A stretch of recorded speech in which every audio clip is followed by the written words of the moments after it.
de l'histoire li ngeen di dugal ci internet defu leen lenn loo xam ne day jëriñ yàlla suñu borom doxu leen ci li yàlla santaane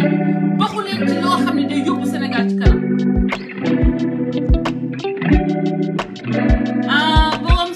su ma jëkkal sama xarit kooku am na daf moom moo ëpp problème ci jigéen ñi ma seen ci Facebook bi ñuy actif jigéen joo xam ni yow oh my god mala xam nga dañu doon nëbbatu mais yàlla yàlla da leen feeñal parce que gis ngeen groupe yooyu yëpp ñoom ñëpp Ousmane Sonko la ñuy jàppale ay femmes chic ay sama jëkkër sama xarit taxawuñu pour la femme sénégalaise taxawuñu pour les intérêts du Sénégal lobby yi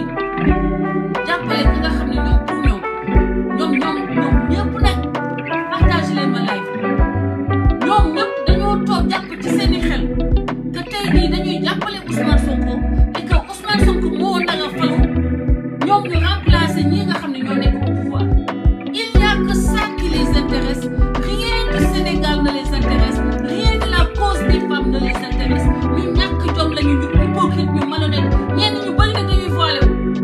te nag mu may wax gis nga les gens que vous voyez tout le temps faire semblant d'être des gens religieux ou des gens très saints moytuma ñooñu ñooy les suppôts de Satan parce que dans l'histoire de l'humanité mosuñu gis benn réew bu ay jigéen taxaw di jàppale nit koo xam ne présumé violeur mais politique seen yoon nekku ci ñoom moom Ousmane Sonko day politique mais yéen défendre leen le principe de la femme soutien femme la ñu wax soutenir jigéen parce que les formes waxuñu leen ngeen di jël seen xaalis di jox xale bi tudd Adji Sarr wala ngeen di ko jox mu lekk wala ngeen di ko jox lenn mais le principe condamnez leen le principe restez dans les formes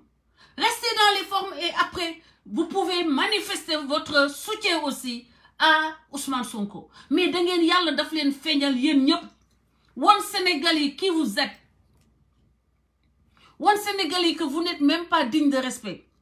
hypocrisie bi mu ngi jël le summum ba mu mujjee taxaw wax ni waaw ragal a pété day nangu day xañe wërsëg que ñoom ils sont du côté de Ousmane Sonko mais Ousmane Sonko ma ngeen faral du yàlla du yonent il a péché et il va payer il a péché et le Sénégal a le devoir de faire qu'il réponde devant ses actes bu fekkee ni dafa am lu ñu ko def te du yoon dina dal ci kaw ña ko def mais tant que Sénégal mu ngi doon Sénégal y a pas un homme aussi musclé qu'il soit que vous fantasmiez ngeen di fantasmer ci moom ñenn ñi di farantu ak ay ñuy ànd ak moom parce que parti boobu El Malick gis ngeen dafa ëmbalaate El Malick moom le nulard El Malick le plus grand nulard de l'histoire du Sénégal moom xam nga ni dafa ëmbalaate moom def naa ay screenshot ci moom démb dinaa leen ko tojal pour vous dire que le problème de Ousmane Sonko c'est d'avoir des nullards qui pensent pouvoir changer la marche du Sénégal avec des mensonges jigéen yooyu dinaa dellusi si ñoom mais dama fàttaliku démb El Malick benn manipulation bu grossière bi mu def manipulation boo xam ni mu ko def ci ki tudd Bassirou Gueye man dama newoon xam nga dama def vaccin wu grippe man saa yu ma defee vaccin wu grippe damay xaw a feebar mais dama newoon du ma tey dama amoon invitation sax télé mais dama ne dewuma mais dama toog ma ni su ma yërëmee sama bopp rek damay lor Sénégalais su ma toogee waxuma du yoon parce que damay gis loo xam ni xëy na xale yi gisuñu ko sama gars yi boo leen partagé wul live bi dinaa fi toog ba l'an 2060 live bi du yegg 100 xam nga lu tax dañoo saboté samay page te fi mu ne nii damaa bëgg a wax ak yéen ngeen di partagé parce que su ma toogee di partagé du ma leen expliquer li nga xam ne yëpp moom ngeen war a dégg ci Sénégal tey ci opposition li ñuy def pour yàq Sénégal damay mujjee El Malick parce que amul dignité amul noblesse pour que ma commencer sama live ci moom naa wax ci Maïmouna Bousso bien sûr que Babacar Touré fenal nga ma Babacar mag yow dama la woo Babacar Touré dama la woo bon fekkul ma musuma nekk militant wu Ousmane Sonko pour muy clair ni may def bu fekkee ni man nekkoon naa militant wu Ousmane Sonko mooy ni nekk naa militant wu Adji Sarr ni may jàppalee Adji Sarr tey noonu laa doon jàppalee Ousmane Sonko maanaam gis nit ma jàpp ni dañ ko tooñ ma gis ñu teg ko loo xam ne dafa dama gëm ni que injustice la par conviction ma ñëw xeexal la li nga wax yépp dëgg la bu la neexee mais ba nga waxee ni man jàppalewuma Ousmane Adji Sarr par conviction foofu nga fenee parce que man conviction moo tax ma jàppale Adji Sarr amuma lu may gagné ci jàppale Adji Sarr conviction kese moo tax ma ñëw di jàppale xale bi donc bul wax ni ña koy jàppale yépp kenn jàppale ko par conviction c'est que saaga yañu ma doon saaga moo ma yokk détermination loolu ngay wax mais conviction moo tax ma dugg ci Adji Sarr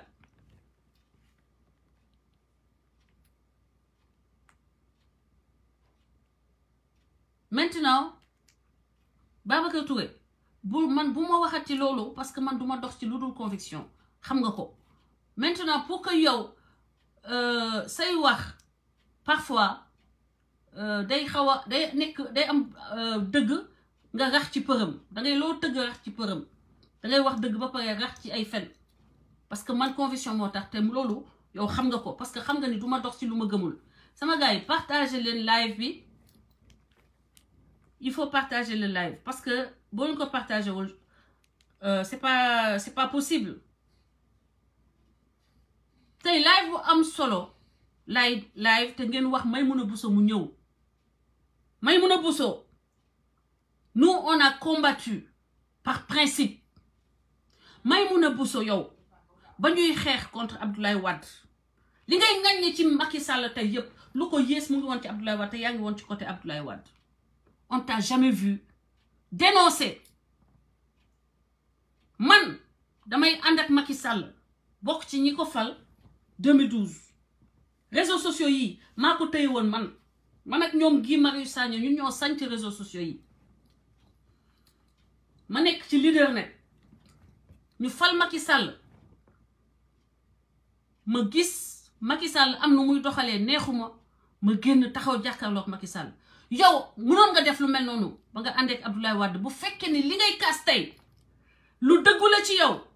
bu fekkee ni li ngay kaas tey c'est basé sur des principes Maïmouna Bousso tu aurais combattu depuis le temps de Abdoulaye Wade tu en avais la possibilité tey de gis naa la léegi tu joues au star tu roules des airs di génne le petit français parisien là français ancien combattant di rouler léegi loolu ngay def léegi parce que tu sais que tu es avec des complexés tu es avec des ngaaka mais li nga mësuta am ci temps Abdoulaye Wade mësoo ko mën a am ci opposition ba ñun bañ fa nekkee moom nga am léegi bu demee ba yow yaay ubbi conférence xam nga ni jekku nga ay ngaaka parce que démontrer au Sénégal lu tax nga am préséance boobu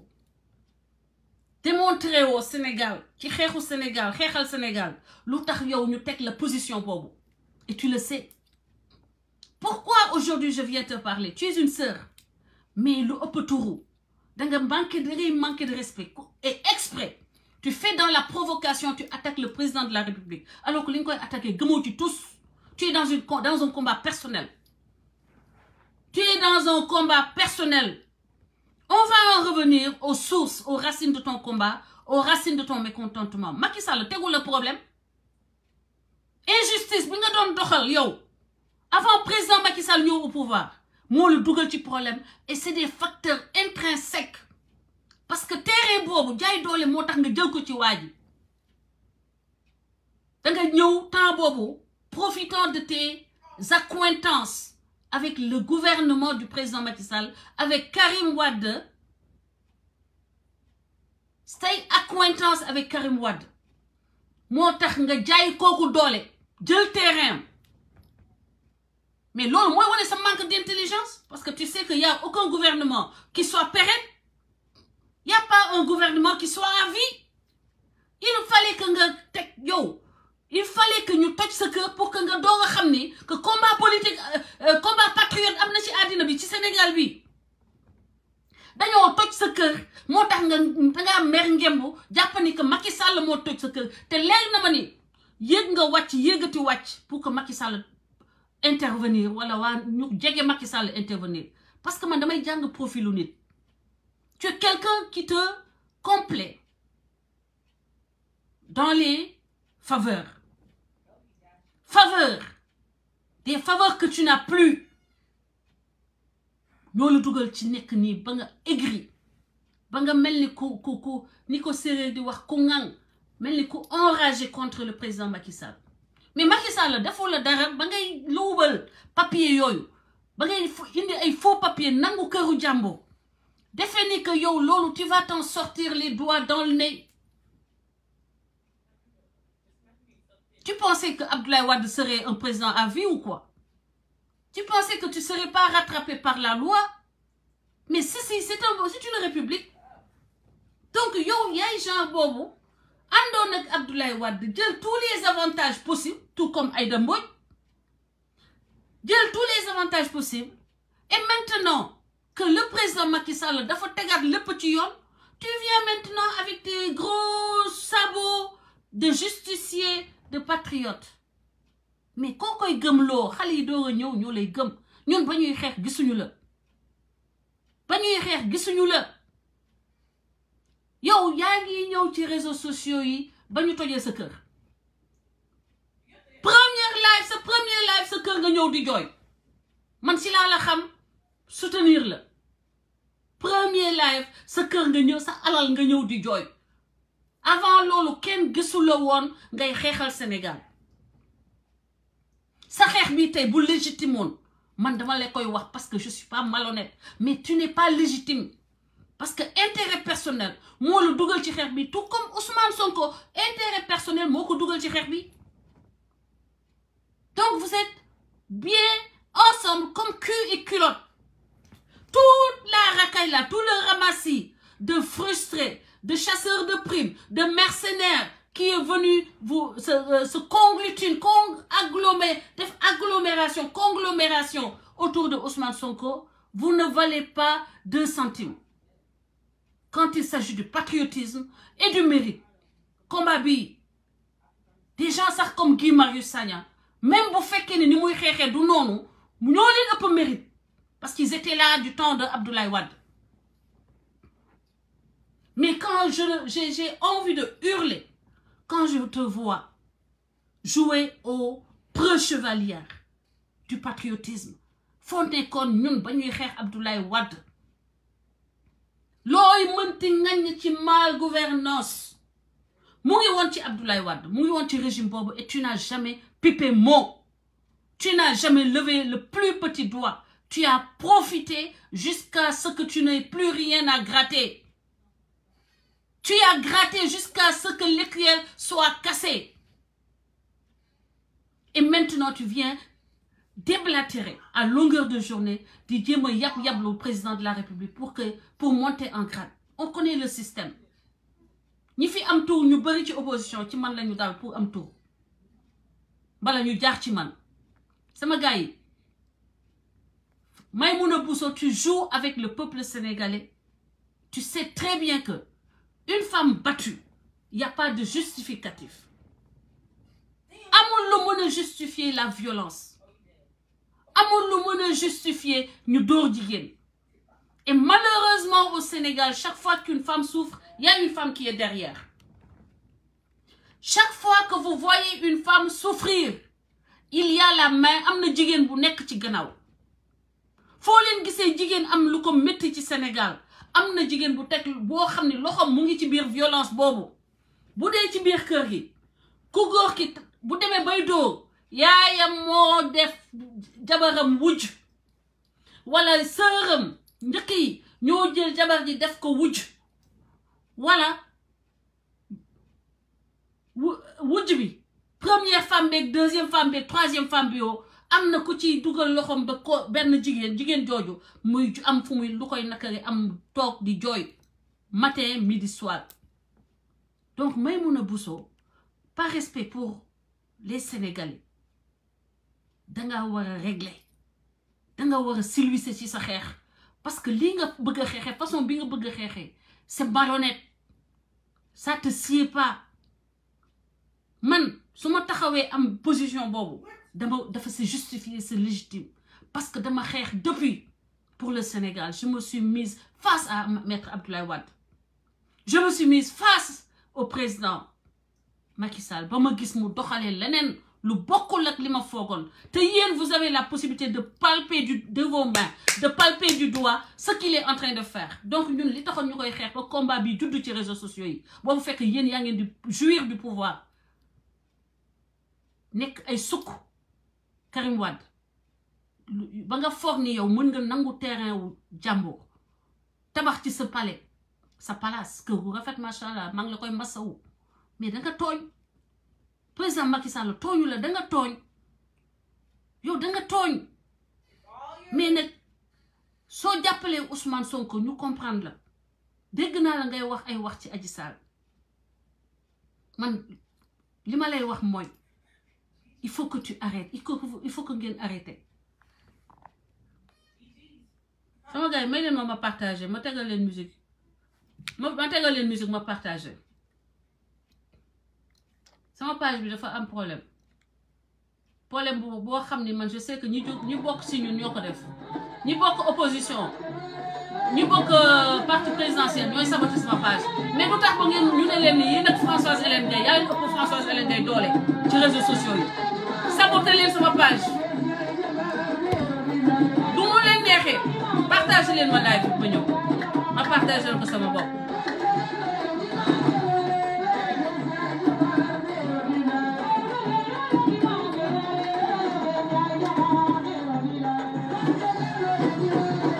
Partagez le live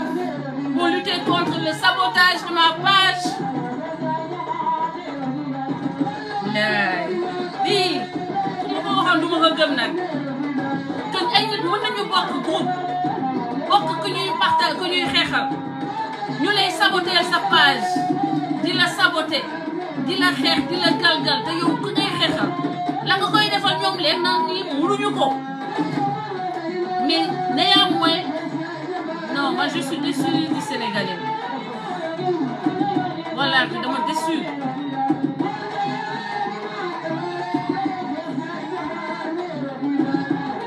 Cette façon de penser partagez leen ma live ñu continuer.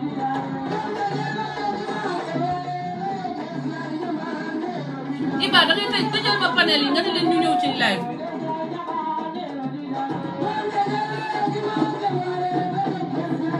Bu yàggee dinaa santaane biir Kodas kenn bañ fa partager ku am jom nga bañ fa partager leneen lu dul live Kodas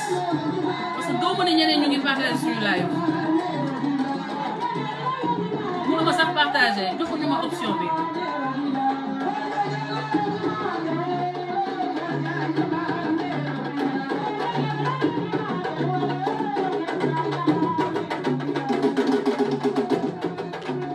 Partagez leen.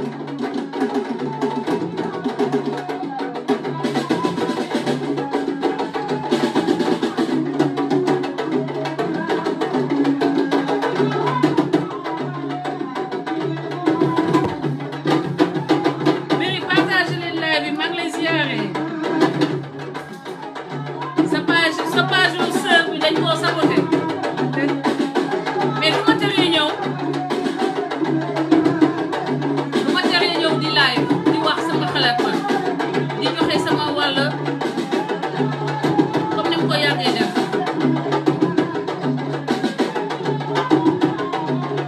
Partagez leen sama gars yi.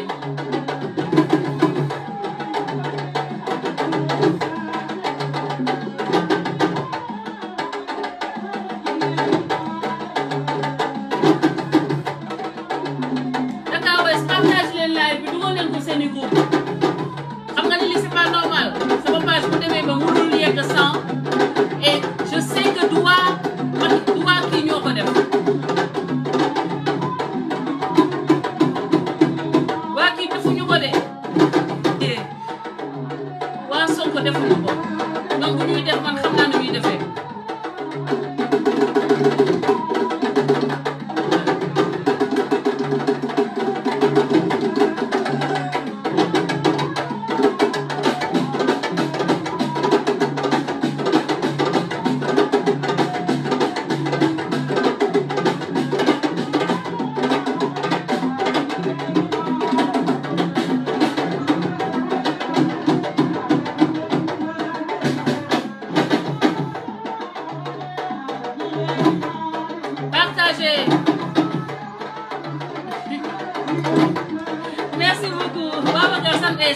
fii nga naan la parce que da ngeen di partagé ba mu yéeg a 100 ba commencé waat wax.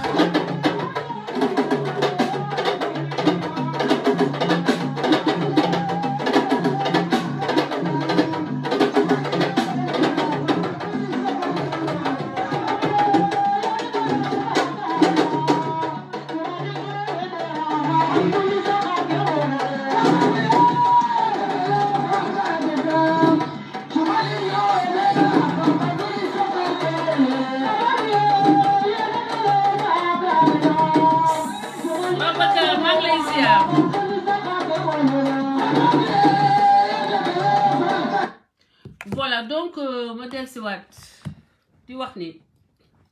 dans un pays comme le Sénégal, on ne peut pas tromper les gens tout le temps. Man, li m'a choqué, moi, dernièrement, Maïmouna Bousso, la sœur, c'est une sœur, ni muy doxalee te man ma xam nit ñun bañ fi nekkee di xeex gisuñu woon Maïmouna Bousso bañu tojee këram la ñëw donc dañoo toj këram te yow xam nga condition ñu tojee sa kër tu peux porter plainte c'est une affaire civile c'est pas une affaire politique bu fekkee ni da nga ko bëgg a régler politiquement ça veut dire que yaa ngi utiliser le peuple pour un combat personnel et c'est pas juste et loolu day wone ni que yow mënoo kon servir le Sénégal parce que waroo jël yow sa combat personnel politiser ko loolu mooy ni ëllëg boo nekkoon une élue du peuple di nga jël alalu réew mi régler ko sa problème personnel man c'est aussi simple parce que yaa ngi utiliser sa meeru bopp pour xeex président de la République ce qui est malsain parce que l'affaire privée qui a fait que yow nga ñëw en politique yow sa bopp da nga ci am une part de responsabilité tu as fait une erreur personnelle qui a coûté des millions et c'est dommage c'est lamentable mais il faut avoir l'honnêteté intellectuelle et citoyenne de dire que man en tant que citoyenne sénégalaise maa def erreur yi maa violé loi bi maa def lii ak lii ak lii maa am ci conséquences yu mel nii mais ce que je fustige ba tax ma muñ ko nag parce que dama amoon estime ci yow ma muñ ko lu yàgg ba ma doog a ñëw tey di ci wax parce que lu ëpp tuuru quand je te vois maintenant au nom de cette politique malsaine malhonnête vénale vicieuse nga ñëw taxaw di défendre koo xam ne dafa dóor jigéen di wut ay justificatif pour le fait que dañoo dóor que dóor am na raison dóore mais c'est incroyable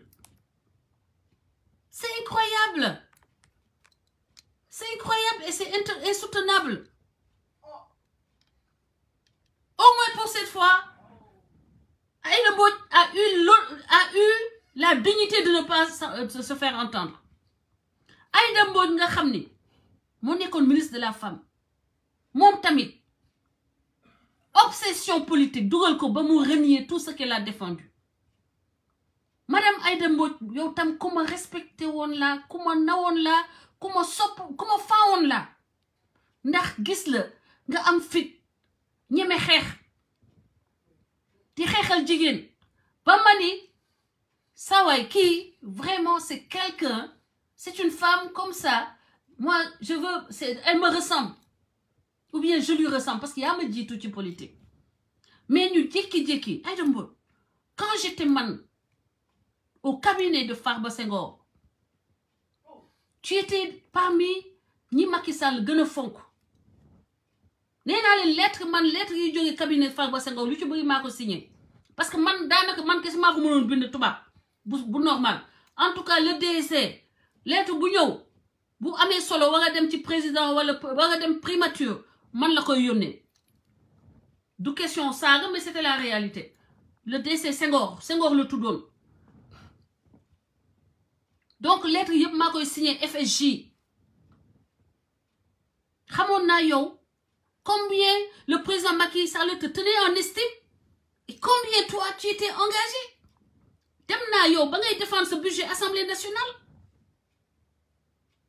ba ñuy défendre suñu budget Assemblée nationale tase naa yow man maa la joggi woon ci ascenseur bi maa la joggi woon ak samay capp man talon rek laa doon sol man may xale bi la joggi woon ci biir ascenseur bi say jigéen yooyu mel ni yu ma bëgg a toog ci ascenseur bi te teyu ma ko woon man Françoise man mii maa doon dem défendre bi jàppale Farba Senghor muy défendre budget ñu duggandoo ci ascenseur bi maa nga man aw ma complexe yow yaa ngi soloon lu jaune nii genre boole bu jaune ma joggi la ma dafa métti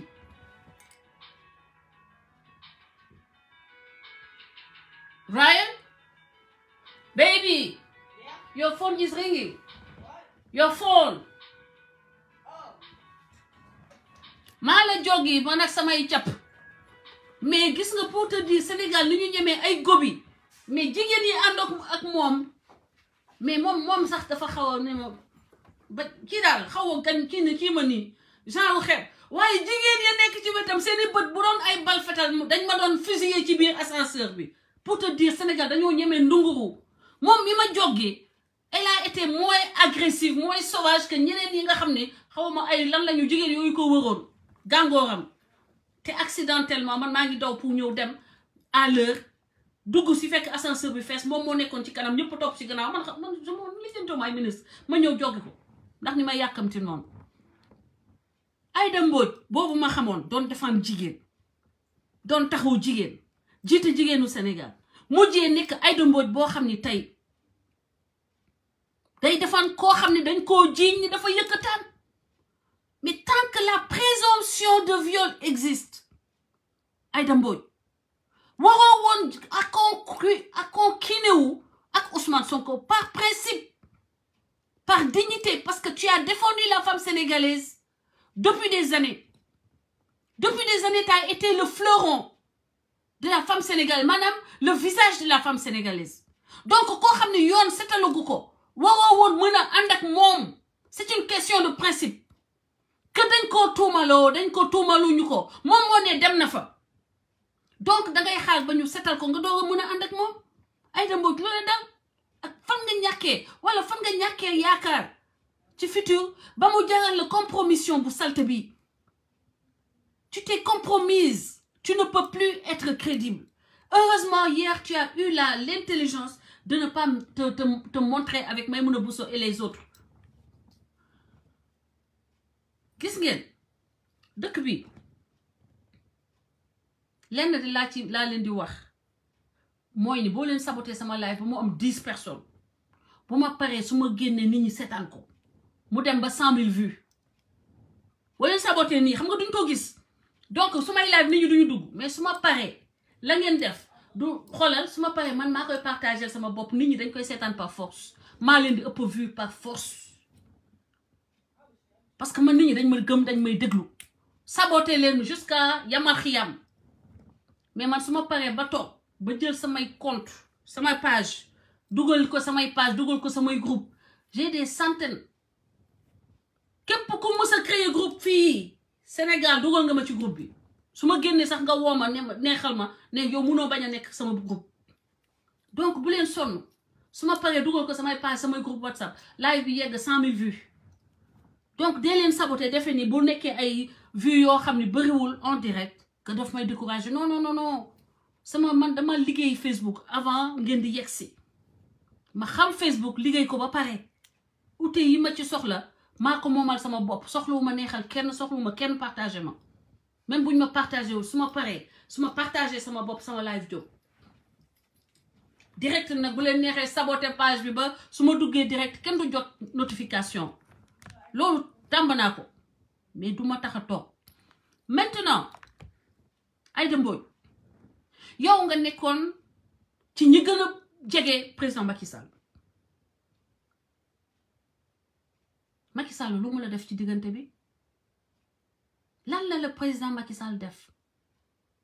ci diggante bi da nga bëggoon mu def le ministre d'État teg la ci wetam di la jox ay avantages xëy na defu ko mais il a ses raisons xam na la wala du ñoom liggéeyuñu pour Sénégal man loolu moo ma jaaxal yéen xanaa c'est pas pour le Sénégal que vous êtes là il faut que vous soyez au cœur du partage du gâteau pour que yéen daal nit ñi am jàmm Baye Fall Pouy mon frère maa ngi lay nuyu il faut donc yéen par force yow kuñ ci jox fromage am rek mu noppi kuñ Mimi dafa feeña dëgg dafa nëbbu maa ngi lay ziar mon frère yow maa ngi gis liggéey bu am solo bi ngay def ci réseaux sociaux yi merci beaucoup parce que on a besoin de diverses formes de combat bi dafa bëri façon gars yi yaatal leen seeni xol combat bi dafa bëri façon li dëgg dafa nëbbu mën Françoise mënu ko li Idrissa Ndiaye mën Françoise mënu ko li Thioro Choupette mën Françoise mënu ko li Françoise mën Thioro Choupette mënu ko on a besoin de toute une armée et chacun a sa place dans ce combat arrêtez siisante bi arrêtez croquant jambe yi amul njëriñ arrêtez leen le président n'a pas besoin de ça le Sénégal n'a pas besoin que ay nit ñëw bëgg effacer li fi nekkoon te mënu leen ko remplacer parce que xamul leen réseau yi li may def ak li ngeen di def bokkul et tout concourt à vendre notre candidat le président Macky Sall so bës leen seeni xol Françoise mënu leen ko génnee ci réseaux sociaux yi dama ne Aïda Mbodj yow yaa liggéey tabax un monument xëy jël pic ak pelle di ko toj di ko dóor ba mu affaissé wu Aïda Mbodj la nga liggéeyoon depuis des années ba nekk le symbole de la lutte de la présence de la femme sénégalaise des droits de la femme yaa ko effacé mon travail c'est d'être femme au foyer et de m'occuper de ma maison et de mes actions en bourse d'accord et de mes actions de mes investissements monsieur Abouba quel est le travail de ta maman sa ndey lu muy liggéey bindal ma li sa ndey di liggéey ba mu mun a am doom buy taxawaalu Facebook samay doom ku ci nekk ak ordinateur am ñu ngi liggéey ñu ngi def seeni yëf kenn ki dem na basket yow nag sa ndey lu mu liggéey et bu soobee yàlla seen avenir assuré naa leen ko ba pare bu soobee yàlla je touche du bois su ma deewoon tey sax duñu tum waranke ok yow sa ndey lu mu la liggéeyal Abouba donc tey Aïda Mbodj yow li ma gën a nakari ci ñi taxaw di xeex jigéen tey yow la yow parce que dafa am foo yeggoon foo am fu ñu la teg loolu nekk un patrimoine boo xam ne yow da nga un legs boo xam ne da nga ko waroon a transmettre say doom transmettre say famille mu nekk seen titre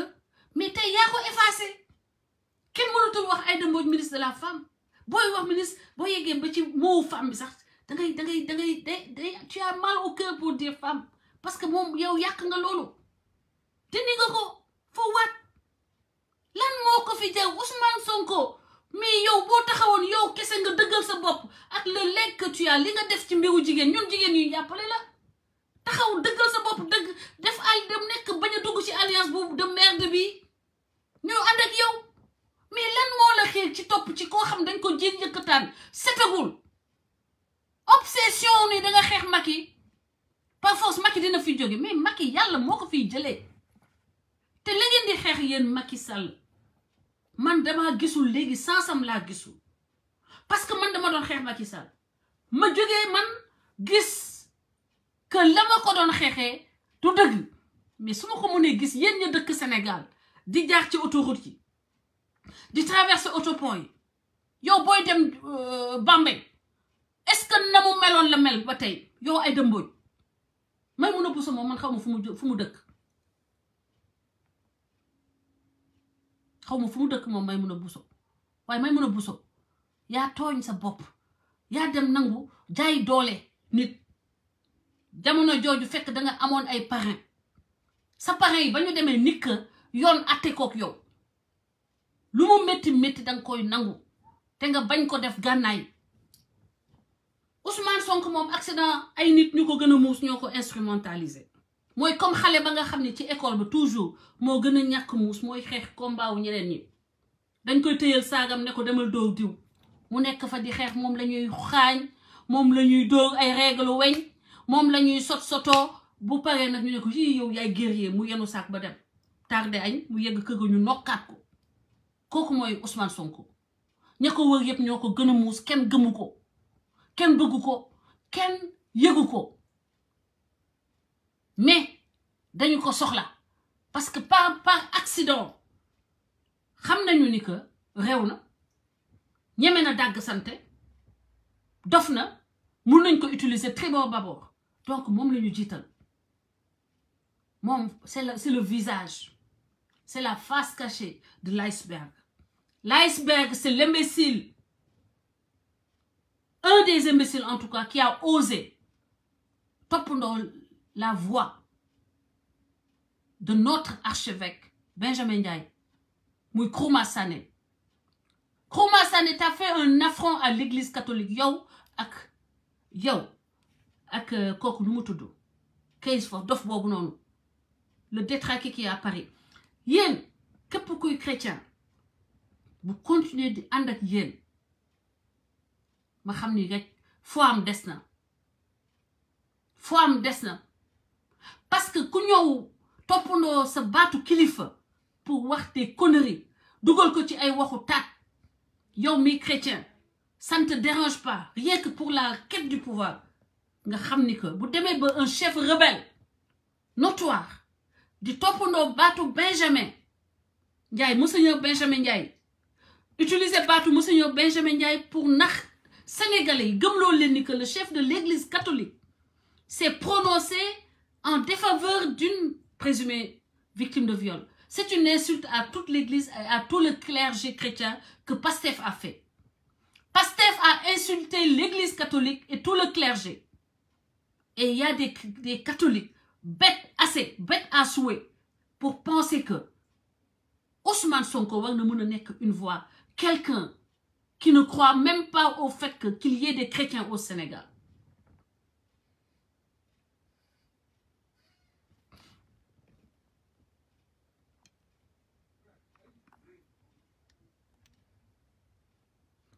Mani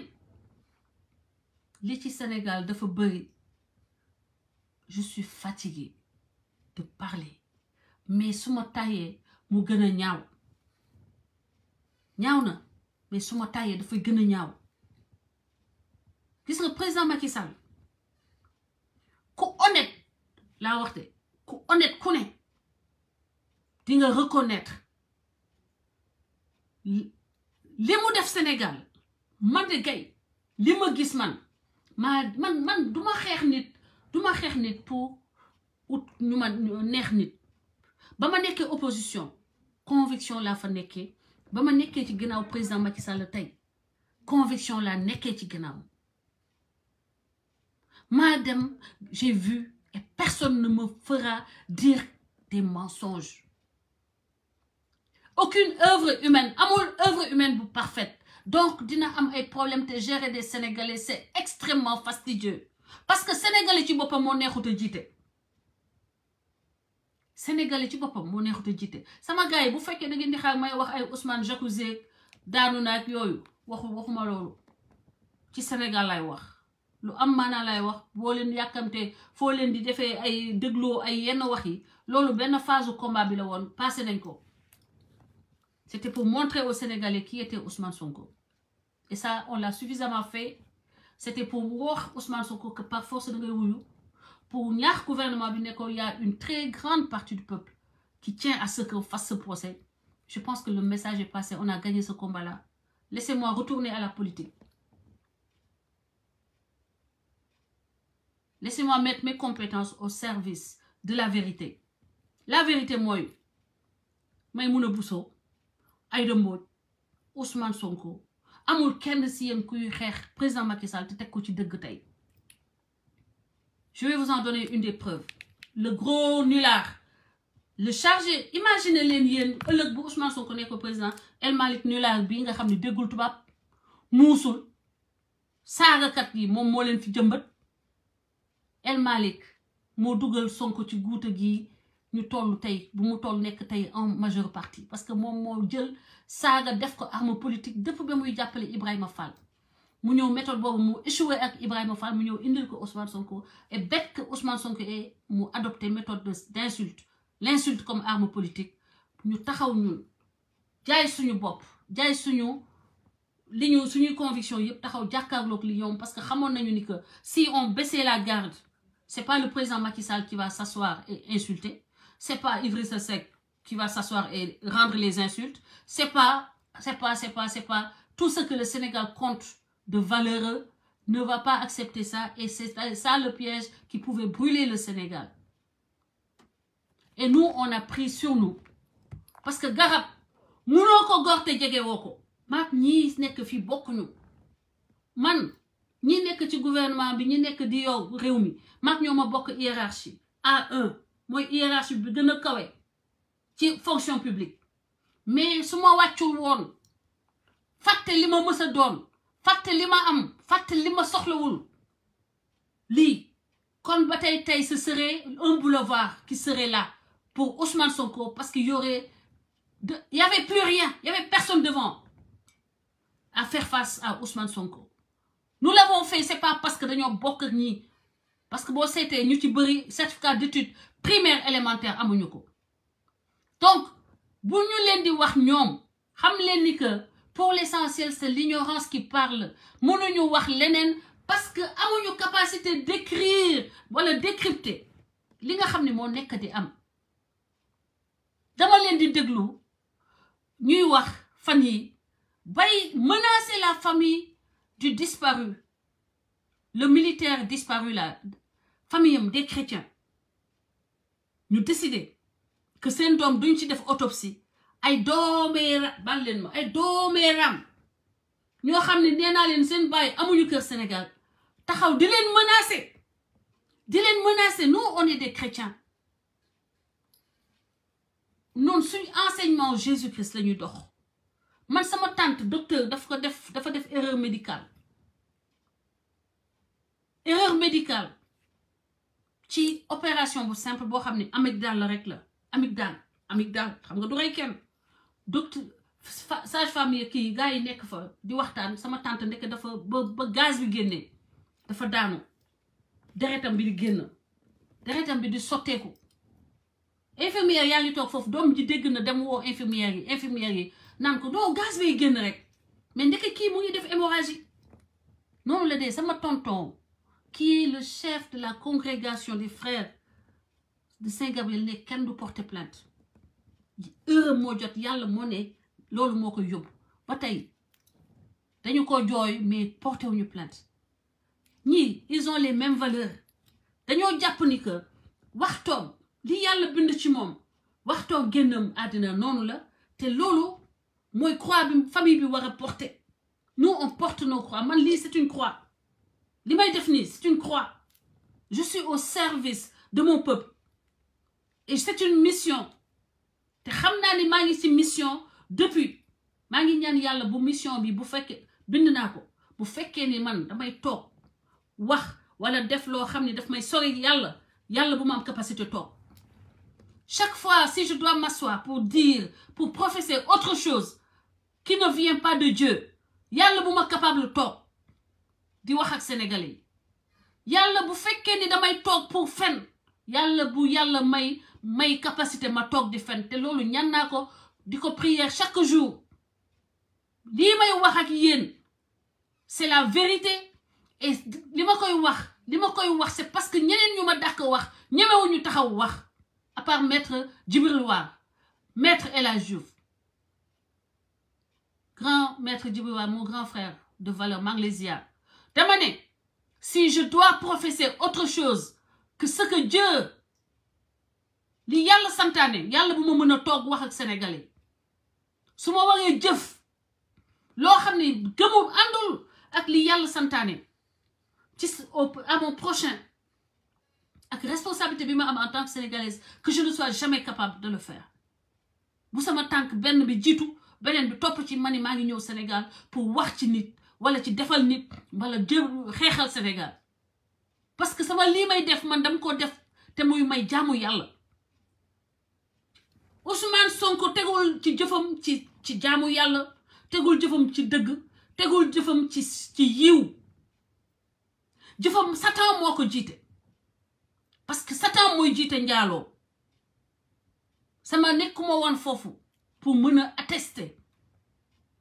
viol mais mën naa attester à partir du fait que Ousmane Sonko nee na dem na fa yóbbu huile ñu koy diwal ay huile que loolu njaaloo la parce que dañoo ne bul laal bul jege. Et dans la Bible il est dit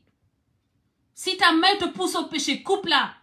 si ton pied te pousse au péché coupe-le, si ton œil te pousse au péché crève-le, si ta bouche te pousse au péché coupe ta langue. Donc Ousmane Sonko yow ak li nga ne jàng nga ko li ngay jéem a fenal fen si Sénégal yi naan da ngay sellal boo amoon mission doo mës a teg sa tànk Sweet Beauté. Si tu étais imbu de la mission divine pour nga jiite Sénégalais yi doo mës a teg sa tànk Sweet Beauté te nee nga dem nga Sweet Beauté donc ça me suffit. Maintenant toutes ces guenons là ces vieilles filles mal baisées là ces vieilles aigries ñi nga xam ne dañu leen fase ñi nga xam ne dañoo mënul am jëkkër ñi nga xam ne dañuy toog di fantasme ci góor un homme célèbre la nekk fi di fantasme ba nga xam ne doo leen défendre l'essentiel. fu jigéen sonnee jigéen loxo jigéen a ngi ci fu ñu toroxalee jigéen y a une main de femme au Sénégal fu jigéen toroxee jigéen a ngi ci gannaaw la main qui fait mal à la femme. Mais da ngeen di bàyyi président Macky Sall parce que lui au moins il est dans une mission pour le Sénégal et il a transformé le Sénégal. Man ku liggéeyal Sénégal ma jàppale la ku taxawal Sénégal ma taxaw sa gannaaw wutuma lenn lu dul Sénégal di jëm kanam te Sénégal day dem kanam par force et Dieu vous anéantira vous tous les suppôts du diable là en jupon yi nga xam ne yaa leen taxaw tey di défendre benn nit koo xam ni dafa tooñ seeni moroomu jigéen. Est-ce que dégg ngeen jabaru Ousmane Sonko génn défendre seen Ousmane Sonko yéen ca espèce de vieille fille là mal baisée yaa leen taxaw di ko défendre ana jabaram yi dégg ngeen ana jaman ko génn dégg ngeen keneen kooku noonu xam ne faalewuñu ko gis ngeen ko mu génn yéen seytaane yi des fausses voilées là voilées yi nga xam ne c'est pour aller chercher copain yow naka ngay voilé ba noppi yow sa taat yi voilé woo ko toujours loolu tamit naka ngay voilé woo say taat da ngay voilé sa kanam doo voilé sa taat c'est quoi cette connerie encore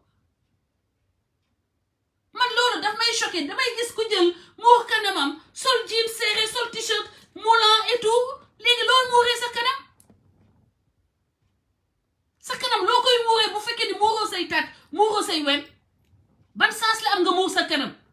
mais il faut qu'on arrête les conneries au Sénégal et l'hypocrisie il faut seytaane yi ak les faux dévots les faux prophètes. Ousmane Sonko tu annonces la fin des temps les faux prophètes tu es un faux prophète parce que gëmoo li ngay professer tu es une forfaiture tu es une imposture lépp loo xam ni jaay nga ko Sénégalais c'est faux xam-xam amoo xam-xam je l'ai démontré temps yële rek ci benn live démontré naa say fen tout au long de ces 2 années démontré naa le fait que tu sois un patriote parce que ñëwoo dans la scène politique parce que da nga ko gëm sa sœur ba muy ànd ak ay yenn nit yoo xam ne ñu ngi dans la société civile di xeex da nga leen ne vous perdez votre temps que vous êtes en train de perdre votre temps bàyyi leen seen caaxaan yi yow naka ngay waxee 2012 bàyyi leen seen caaxaan yi da ngeen di foo dem leen liggéey 2014 nga bëgg comme un lapin dans sa boîte yow mu mel ni yow benn baguette magique lañ la doo nga daal di nekk patriote mais Ousmane Sonko arrête s'il y avait pas l'affaire Tahibou Ndiaye ak frustration yoo ngeen am noonu mais doo mës a dugg ci politique gëmoo loolu gëmoo le service à la communauté musoo gëm servir les autres tu ne l'as jamais fait yow protester rek nga mën amoo discipline respecté woo dara donc tu n'as excellé que dans la protestation xëccoo ay suuf pour seen syndicat ñoom yaa tax ñoom ñu bëri am ay terrain mais loolu ça ne peut pas faire de toi un président, ça ne suffit pas. Ousmane Sonko t'as toujours joui jouissance ngay wut ci état, jouissance ngay wut ci politique. La preuve, tu es le seul politicien depuis que tu es arrivé, tu passes ton temps à demander, à tendre la main 24 heures sur 24. yaa ngi wayaan, yaa ngi maajal 24 heures sur 24. boo sojee sax nga daw maajal. Ousmane Sonko yaa waroon joxe l'exemple. Xamu leen ni que vous faites, c'est ce qu'on appelle l'éducation silencieuse. Loolu tax quand on est un leader, on doit se contraindre, s'astreindre. yow yaa war a astreindre sa bopp. njaaloo kenn waru la ci woon fekk. Sweet Beauté kenn waru la fa woon dégg, parce que ay xale lañ fay exploiter. La jeunesse sénégalaise est exploitée dans ces lieux-là, mais la jeunesse la plus digne d'être protégée, yow ñoom nga doon abuser. Donc c'est disqualificatoire. Après ça, man nee naa la li gën a grave, c'est même pas loolu, mais comment tu as géré l'affaire Adji Sarr. Papa Aya Fall, Bob Marley bu nekkee par exemple Bob Marley la ñu sulli solol ko yàpp Ousmane Sonko. Bob Marley la ñu sulli solol ko yàpp Ousmane Sonko. Da ngeen un culte limité ba nga xam ne mënu leen comprendre affaire bi du Ousmane Sonko, du Macky Sall, mais c'est le Sénégal. Te Ousmane Sonko yéen ñi daan day nekk président arrangé wu leen, parce que Ousmane Sonko xamul nu ñuy wutee jàmm, te jàmm mooy base du développement. Ousmane Sonko li am assemblée barki démb moo ko c'est lui l'instigateur. moo sant moo tax ba xali yow ok Abdoulaye Sylla boo mënee bind sa tur sax déjà sénégalaisement nga ñëw ama bloqué ko, parce que sinon damay dem jëli yaayam fii di def ni moom. Maintenant Ousmane Sonko dama ne jàmm yow danga ko allergique. Est-ce que mos ngeen gis Ousmane Sonko mu génn waxu jàmm, wax bu rafet, wax buy apaiser sénégalais? Déedéet.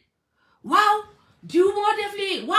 lii, waaw bu ñu paree doole bi ñu am bu ñu dalee ci koom waaw gis na li ko xale yi def man maa ko dàkkaloon foofu. Mais yow tu es malade tout le temps. Fooy wax yaa ngi nekk ci wax luy métti ak luy jaxase.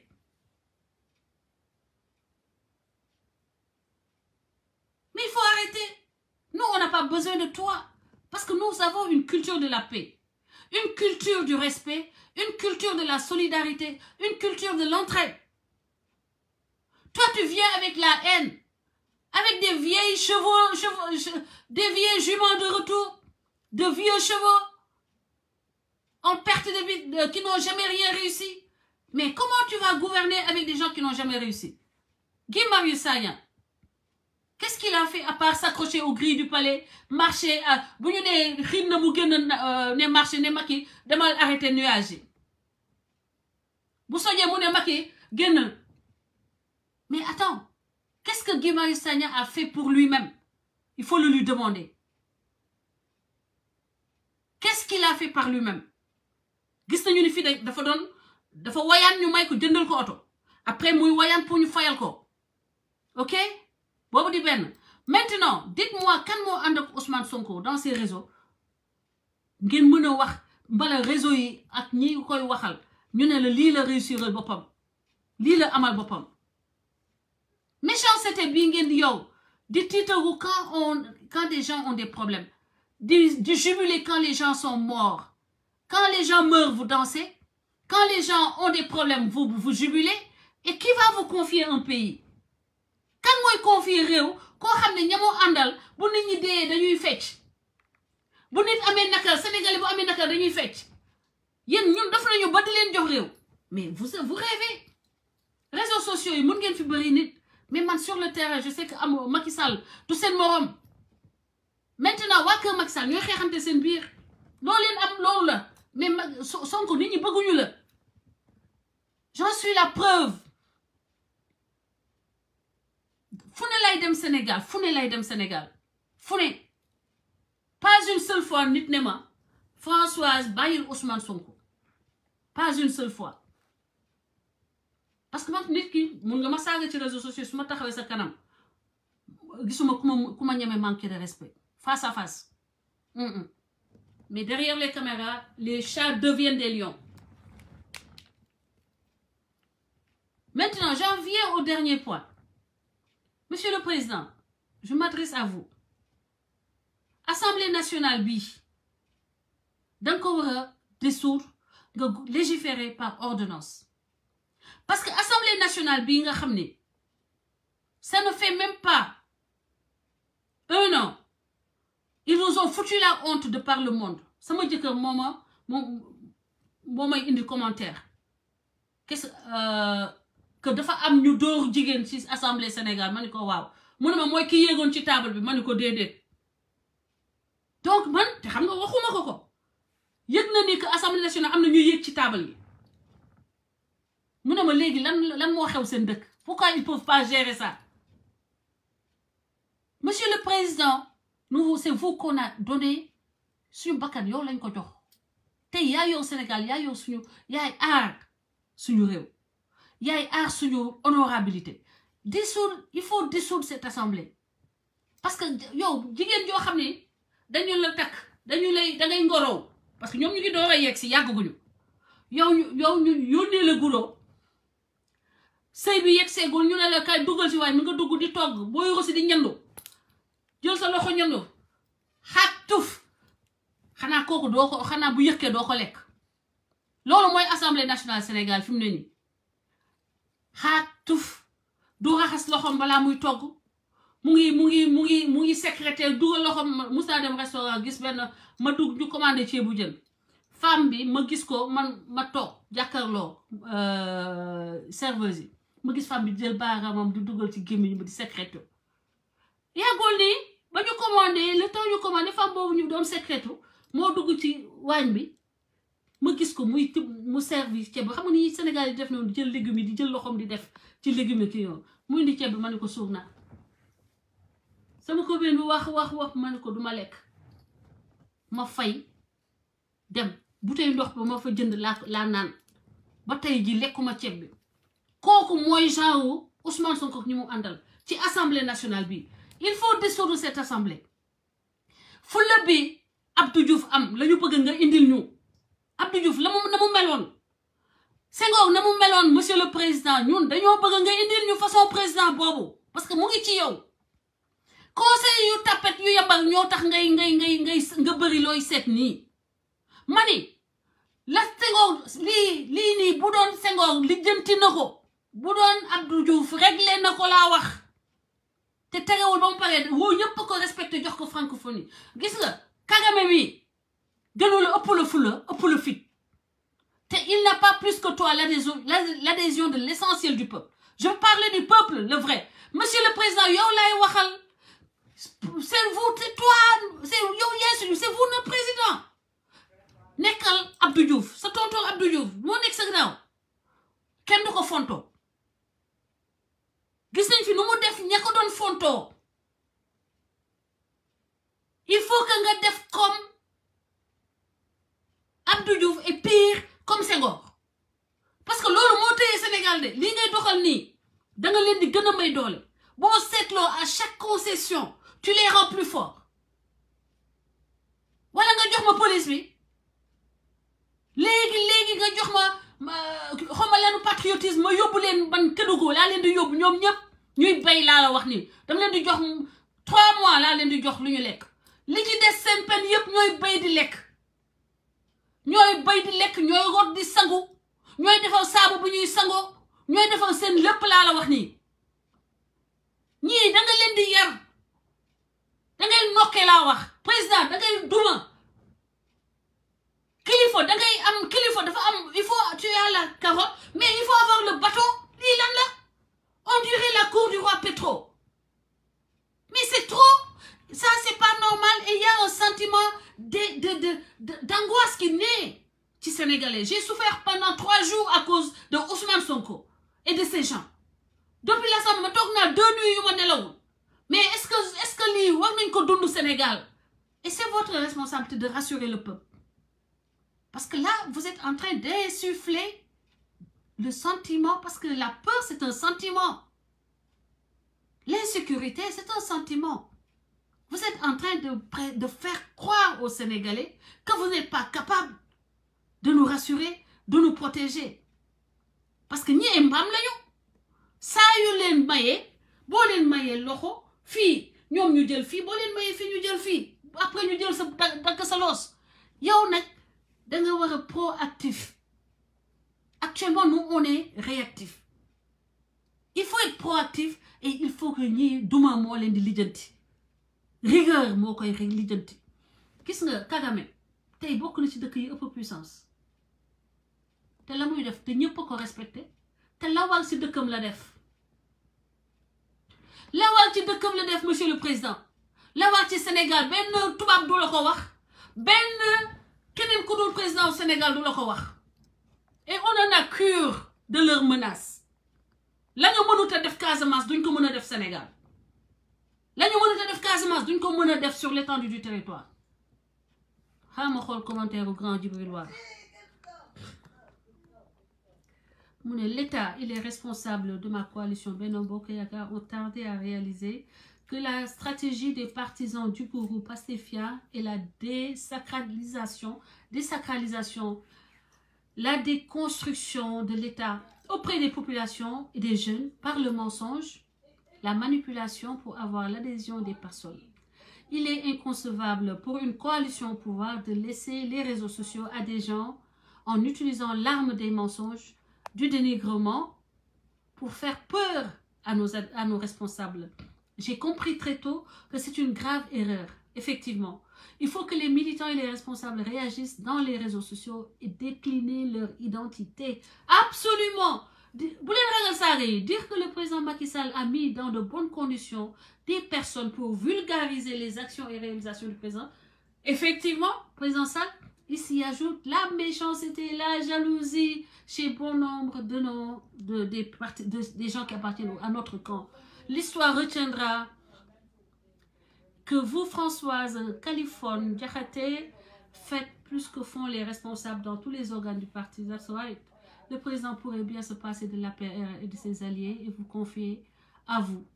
le troisième combat politique, Maître Djibril War. Maître Djibril War, vous m'envoyez honoré et c'est la vérité. Hélas, le président donne des fonds à des gens qui gnognotent. Le président donne des moyens à des gens qui passent les journées à se tourner les pouces. Dans des bureaux climatisés, des 8-8 climatisés, tout frais payé. Man li may def nii wóor na yàlla gënu leen ma jàng ëpp leen ma fula wóor sur ma très sainte communion dem leen fa ma dëkk ak fa ma jàng ngeen laaj leen li ma mel dama bëri fula ba doonu ma xaw ma woon sax ni ñuy reetaanee këc rek mais dama wàccee sama bopp parce que Sénégal moo ko soxla mi nii moo tax ma ni président Macky Sall li Sénégal jox la def ko li nokk moo leen nokk news national ñuusal non ñii da nga leen di duma da ngay def ni Kagame da ngay def li sa kenn wa yow Allemand yi ba mu leen arrangé dañoo garder Merkel Kagame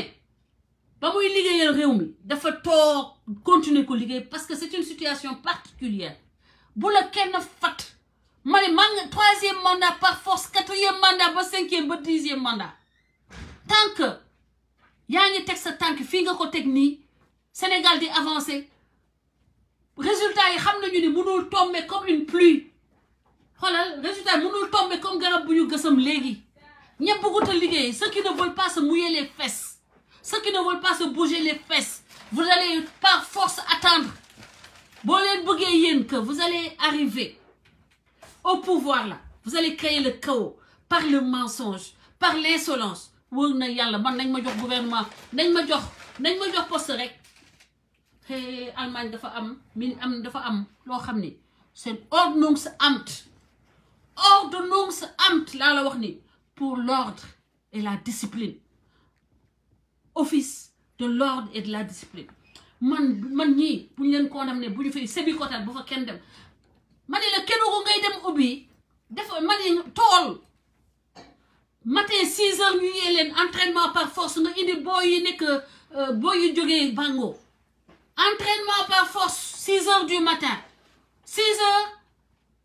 6h du matin nga leen di yee entraînement 6h ba 8h bu ñu entraîné 6h ba 8h après 8h ñu dem ndékki bu ñu ndékkee ba pare travail d'intérêt public nga yóbbu leen ci marché yi ñu dem bale ji marché yi bale yi école yi nettoyer douche école yi ñu dellusiwaat ku ci nekk nag ñu defal la formation pour que au moins bu ñu génnee foofu ñu mën a servir la société liggéey te bañ a yaakaar ni que dañuy toog di saaga président toog di fen ci fen xale yi toog di sos après c'est ça qui va leur faire que ñu daal di dugg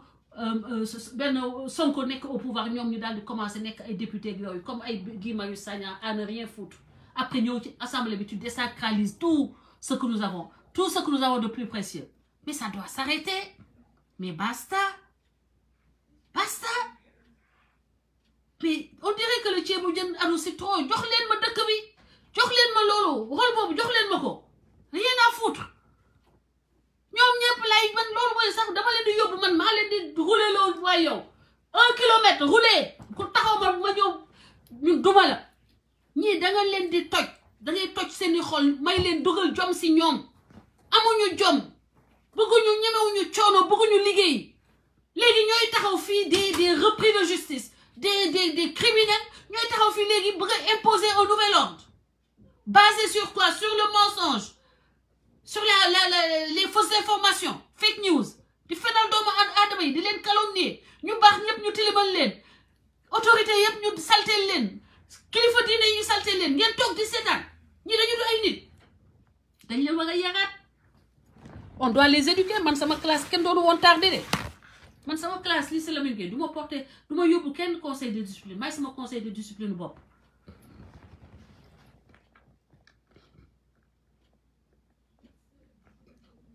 Excusez-moi man maay sama conseil de discipline bopp man musuma yóbbu élève conseil de discipline ñii daal monsieur le président la war xam nga ko waxal xoolal soit pire que Abdoulaye Wade Abdoulaye Wade sax moom itam doonu woon bàyyi cali bi bëri bii dama ne Abdou Diouf bu doon moom lii jeex na ba bu yàgg bu doon Abdou Diouf lii jeex na moom ay waxu 3e mandat yu muy wax moom c'est normal mag la day commencé naax waaye xam na ni Sénégal moom ba muy jóge nguur moom xam nga moom dafa bëggul woon dara bëggu ci woon dara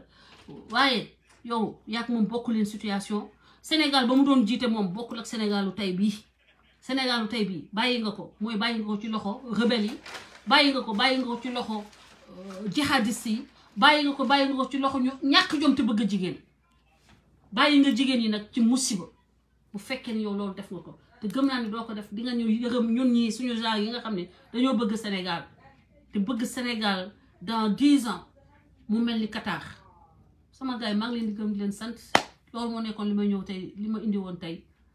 di wax Babacar Touré mosuma jàppale Ousmane Sonko 2014 bañ ko dàkkee laa nekkoon pour le principe mais mosuma nekk son militant. Première fois man ma taxaw di wax jaay carte dama ne woon APR laay jaayal carte parce que président Macky Sall de soutenir c'est pour le salut du Sénégal et c'est une œuvre de salubrité publique que de faire en sorte que Ousmane accéder à la magistrature suprême. Allô donc sama gars yi maa ngi leen di jaajëfal di gëm di leen sant di leen jox rendez-vous très bientôt malgré le sabotage de la page maa ngi ñëw partager leen live bi ñi ko gisul woon mun ko gis xam naa ni ñu bëri ñu ngi doog a ñëw xam naa ni yaa ngeen koy doog a gis c'est des sabotages qu'on a fait sur mes pages toutes mes pages c'est pareil parce que samay pages dama doon am ay 1 million de vues 2 millions de vues c'est saboté parce que je dérange ceux qui pensent que je suis une compétition pour eux dans le camp présidentiel et bien sûr les partisans de Yolom Guegno Sénégal du dëkk bu ñu dénk à un homme qui a peu de vertu et tu as peu de vertu tu es un homme de peu de vertu wassalam.